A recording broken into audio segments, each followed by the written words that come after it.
reasons that we have friends, that we have the people who love us around us, and one of the most important things that they can do for us is give us advice. Now, I'm not talking about Ann Landers' advice, like you should do this or you should do that, but sometimes, you ask somebody in your life, a buddy, your parent, your sibling, or whomever, you ask them, do you think that this is a good idea or a bad idea, right? It's perfectly normal to ask the people around you whether the things that you're planning to do are smart or stupid. It's perfectly normal, right? Except when you ask women. You should never ask advice from the women in your life. Never. Never ask them for advice. I'm talking about the women in your life. The women in your life with whom you have an emotional connection. I'm not talking about your woman. I'm not talking about your romantic partner. It could be your mother, your grandmother, your sister, your whomever. Okay? No, I'm not talking about the romance part. I'm talking about women in general. They will always give you bad advice. Or let me phrase that. No, that's not true. It's not that they'll give you bad advice. I'm talking out of my ass. What it is, see, they will not tell you the hard truth the way a man will. Okay? Now let me explain. See, a few years ago, I don't know, 6 years ago, 7 years ago, something like that, I had this idea, a business idea. And I thought it was a terrific idea. And I wrote some notes about it and sort of like thought it over and chewed it over. And it seemed, on the money. It seemed like a great idea. And so I tested it out with this friend of mine, a woman who's very close to me. She was not a romantic partner. She was just a friend, okay? But a friend I'd known for many, many years. And I, pitched her the idea. And I remember very clearly, we were sitting in my kitchen. And, I have like a little round table kind of thing. And, with a curved bench. And we were sitting there next to each other. And we were both smoking cigarettes and talking about it. Now, this friend, I'd known her since college. I knew her real well. And I told her my idea. And I trusted her judgments. That's why I was telling her this idea. I was telling her this business idea. And I went on and on about it. I pitched it to her. And she thought it was great. She thought it was a brilliant idea, and she thought that I would be very successful, and she egged me on, right? It was great. I felt like there was this, the wind in my sails, right? I felt terrific about it.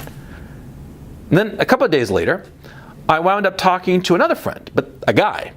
And now this man, this guy I was talking to, now this guy was a man with whom I had done business deals before. I'd done, different projects that had made us both a lot of money, and ideas that I had generated the original idea for, or I'd added the crucial idea, the crucial concept that had made it a money-making venture. I mean, he and I knew each other real well and trusted one another. And when I pitched him this idea, he wanted it to be a good idea because other ideas I had made us both some money. So, this guy wasn't trying to shit all over my parade. You see what I'm saying?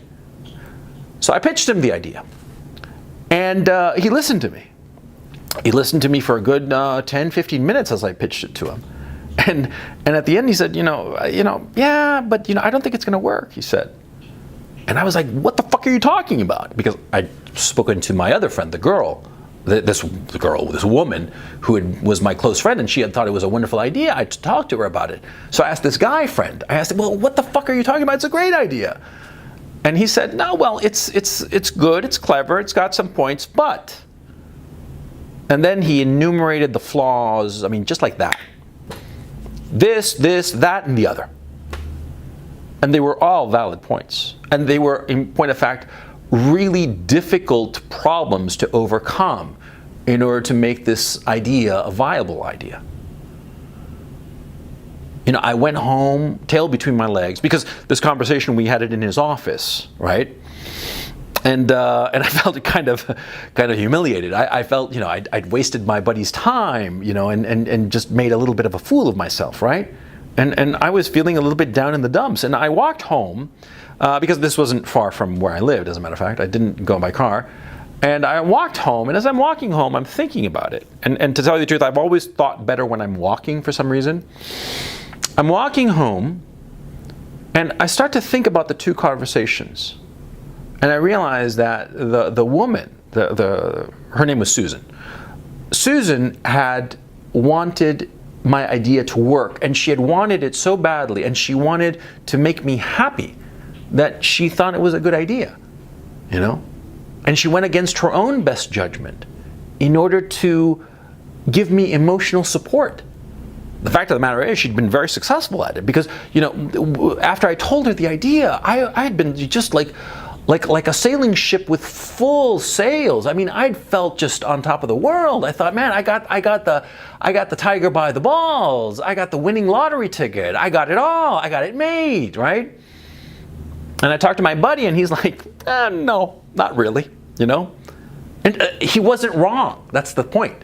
Whereas Susan, her objective hadn't been to really analyze my idea. Her objective had been to make a strong emotional connection between the two of us. I talk about how you can never trust what women say. You can only trust what women do. I did right here, right? Now, that's very true because you see, how women use language is to smooth away social friction. That's what I said in that video. And see, that's why you cannot take advice from the women in your life. Because the women in your life, what is their objective? Their objective is to bring you all closer together as a unit. And it's not just romantic partners. It's your mother, your sister, your daughter. The whole thing is to bring a closer, tighter social interaction. That's their goal. So you tell them an idea that you're enthusiastic about, or you ask them about a problem, and they're going to reflect what they think you want to hear. They're not going to give you the cold, hard truth.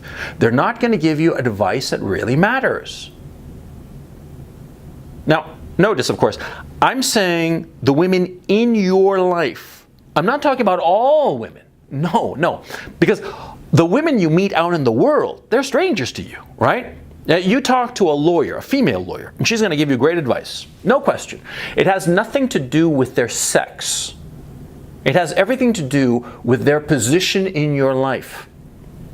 Your close male friend will tell you the truth because for him, it's more important to tell you the truth than to, tell a pretty lie that will make you happy. See? But for a woman in your life, it's more important to make you happy than to tell you the truth. And that's why she'll tell you, you're wearing a horrible suit, and she'll say that you look great. Because she wants to make you happy. A woman outside of your life, a lawyer that you hire, a doctor, a female doctor, of course, she will tell you the truth. She'll give you good advice, of course, because she'll be presumably very smart if she's a lawyer or a doctor or whatever, and she'll tell you the truth, right?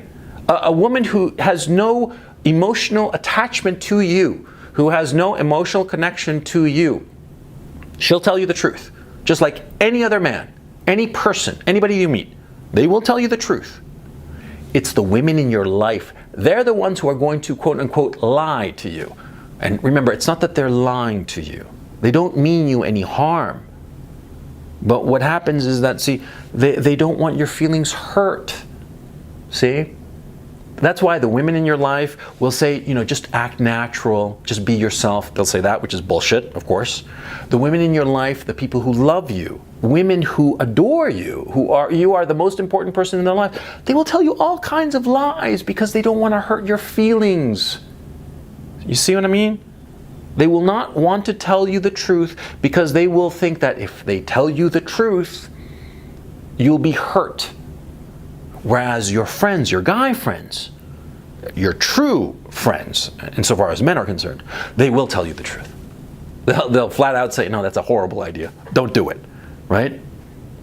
And so that's why you should never follow the advice of the women in your life, but you should look for those guys in your life who will tell you the truth. Because, of course, you need friends to get through life because your friends are the only ones who will tell you when something you are doing is a bad idea. You see what I'm saying? See, guys who don't give a shit about you or guys who are trying to curry favor with you, they'll lie. They'll say whatever the fuck to keep you happy and, Your true friends, the guys you really will appreciate, those true friends will tell you the truth, and they'll say that idea you have is a terrible idea and that you shouldn't do it. See? It's those dick suckers, those guys who want something from you, or guys who are indifferent to you. They'll lie, right? It's kind of weird if you look at it. If you look at it as a matrix, right? The guys who are closest to you will tell you the truth. The women who are not involved with your life will tell you the truth. Whereas guys who want something from you or are indifferent to you will lie, and the women closest to you will also lie. But you have to understand why. It's important. Because you see, the most important thing in a woman's life is to have a strong social bond, social connection with the people in her life. That's the thing that's most important to her. Whereas with guys, especially friends, what they most want is for you to succeed. And that's why the guys in your life will tell you the truth, but the women in your life will always lie in order to keep you happy.